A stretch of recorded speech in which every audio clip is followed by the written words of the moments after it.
अच्छा, लेकिन अब सर किरमानी साहब मुझे बताइएगा कि ये अब जो तरमीम हो गई हैं इसमें बज़ाहिर तो नून से ज़्यादा प्रोएक्टिव पीपल्स पार्टी रही, उसने किरदार अदा किया और वो जमातों से मिलते भी रहे। जेयूआईफे इसमें क्रेडिट ले रही है कि हमारे मुसव्वदे के ऊपर काम हुआ है और असल शक्ल में वही सामने आया है। तो आपके ख्याल में क्या नून लीग इस पूरी सिचुएशन में इस्तेमाल हो गई है, क्योंकि पीपल्स पार्टी में जितना बिलावल साहब ने इस तरमीम के लिए फुटवर्क किया बज़ाहिर शायद नून भी उतना नहीं कर सकी है। तो फ़ायदा आपके ख्याल में असल में किस जमात ने उठाया है? देखिए, फायदा तो इन सबको हुआ है, जो हुकूमत के हम्म। इत्तेहादी हैं, इन हम्म। सबको फायदा हुआ है। हम्म। हाँ, बिलावल साहब ज़रा थोड़े प्रोएक्टिव नज़र आए इसमें, और हम्म। वो मैं समझता हूँ कि शायद उनकी एक्सेप्टेंस जौन-सी थी, या उनका जो डील करने का तरीक़ाकार है, वो इन नून लीगियों से बेहतर है। हम्म। क्योंकि इनके पास तो कोई ऐसे कदावर लोग अब हैं नहीं हैं, मतलब जो ज़ंग-ज़लूद ज़हन है इन लोगों के हो गए हुए। तो Bilawal is a new face, एक एनर्जेटिक आदमी है। तो मेरा ख़्याल है हम्म। कि इन्होंने हम्म। खुद उसको आगे किया, लेकिन ये इनका जो बिलावल साहब को भी काम सौंपा गया था, वो ज़ाहिर इनकी आपस की सबकी रज़ामंदी से हुआ है। हम्म। इसमें सारे ऑन बोर्ड थे, हम्म। हुकूमती, हम्म। इत्तेहादी और हुकूमत हम्म। के जो लोग हैं, वो ऑन बोर्ड थे। हम्म। वो दुरुस्त। ज़्यादा अच्छे अंदाज़ में उन्होंने डील डील किया, हम्म। बिलावल साहब ने। हम्म। हम्म। इनमें शायद हम्म। कैपेसिटी नहीं थी, इनके किसी ऐसे बंदे में कैपेसिटी नहीं थी हम्म। कि जिसको जो लोगों को जाके कन्विंस कर लेता। हाँ। तो बिलावल साहब ने कन्विंस कर लिया हाँ, लोगों को, जो भी था। बिल्कुल लेकिन दुरुस्त। अभी भी हम्म। तहफ़्फ़ुज़ात हैं। हम्म। आपकी एक vast majority of lawyers community जो है, वो इस पर अभी भी अपने तहफ़्फ़ुज़ात हाँ नहीं, ज़ाहिर इज़हार एहतजाज कर रही है। आज एहतजाज भी बिल्कुल एहतजाज की बात करें सर। ये आईनी तरमीम कल को इनके ही गले पड़ेंगी, ये भी देख लीजिएगा। हम्म। क्या क्या सुप्रीम कोर्ट के या आला अदलिया के जजेस, हम्म। क्या आप लोग हुकूमत के कोई ज़ाती मुलाज़िम हैं कि जो हम्म। इनकी ख्वाहिशात के मुताबिक फैसले देंगे? अच्छा सर, अब ये आप खुद भी कानून को समझते हैं। अब बज़ाहिर अदलिया में 40% के करीब केसेस हैं जो कि अब कॉन्स्टिट्यूशनल बेंचेस को चले जाएंगे और सुप्रीम कोर्ट में जो रूटीन के मुकदमात हैं वही अब सुने जाएंगे। तो बज़ाहिर तो लगता है कि बहुत बड़ा बोझ चाहते ना चाहते हुए कॉन्स्टिट्यूशनल बेंचेस के हैंड ओवर कर देगी सुप्रीम कोर्ट। और आप दुरुस्त कह रहे हैं कि वो जो मसाइल सारे पैदा होते हैं वो हुकूमत के हवाले से वो सारे के सारे कॉन्स्टिट्यूशनल बेंचेस को चले जाएंगे। अब उसमें जो तरीक़ाकार है, आपको क्या लगता है कि उसमें भी इंटरवीन करेगी हुकूमत जजेस की तैनाती के हवाले से कि कौन उसको हेड करेगा, क्योंकि सारे आईनी मामलात और इस किस्म की चीज़ें तो उधर ही जा रही हैं।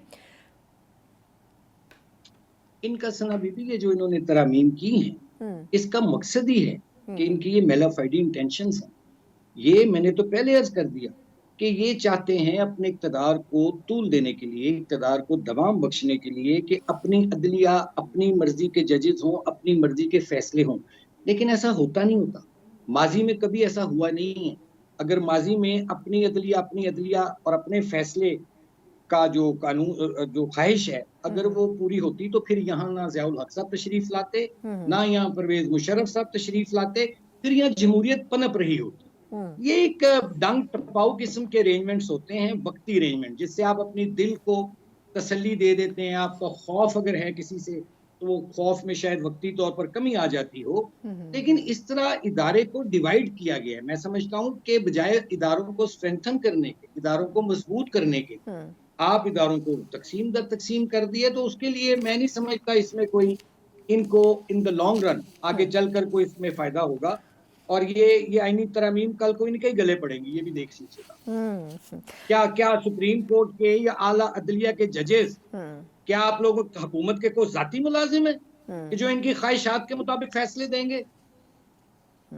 दुरुस्त। ये इसलिए इसलिए ये इनकी ख्वाहिश हो सकती है, लेकिन मैं समझता हूँ कि इन्होंने इन्होंने इन्होंने एक अपने सिर्फ हम्म। इक़्तिदार को हम्म। तूल देने के लिए, इक़्तिदार को मज़बूत करने के लिए ये किया है। लेकिन मैं नहीं समझता कि इससे कोई, हम्म। इनको कोई दूरअस नताइज निकलेंगे, ना हुकूमत के लिए, ना अवाम के लिए। सही।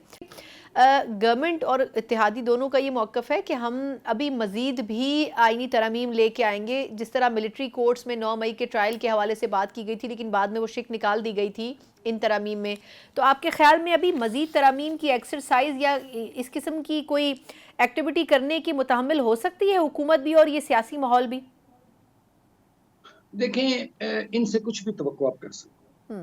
हैं। ये बहुत एम्बिशियस लोग हैं, हम्म। मैं इनको जानता हूँ। ये चाहते हैं कि जो अ, एक इनकी उनकी इनकी गिरफ्त जौन सी है वो तमाम इदारे इनकी मुट्ठी में बंद हो, जितना मैं इनको समझता हूँ। मैं नून लीग की बात कर रहा हूँ। लेकिन एक फैसला होता है, एक मैन मेड चीजें होती हैं, एक होती है कुदरत के फैसले। तो कुदरत के फैसले और होते हैं। अब ये कर रहे हैं, इस वक्त हुकूमत में हैं, इनको कुछ नजर नहीं आ रहा, ना दिखाई दे रहा है, कुछ ना सुझाई दे रहा है, और ये समझ रहे हैं कि जो भी ये कदम उठाते हैं वो ठीक उठा रहे हैं। लेकिन मैं समझता हूँ कि इनके इकदाम से जुडिशरी कमजोर हुई है, और इन्होंने, एग्जीक्यूटिव ने पार्लियामेंट के जरिए जुडिशरी को एक सबऑर्डिनेट इदारा बनाने की एक मजमून कोशिश की। मैं ये समझता हूँ। बिल्कुल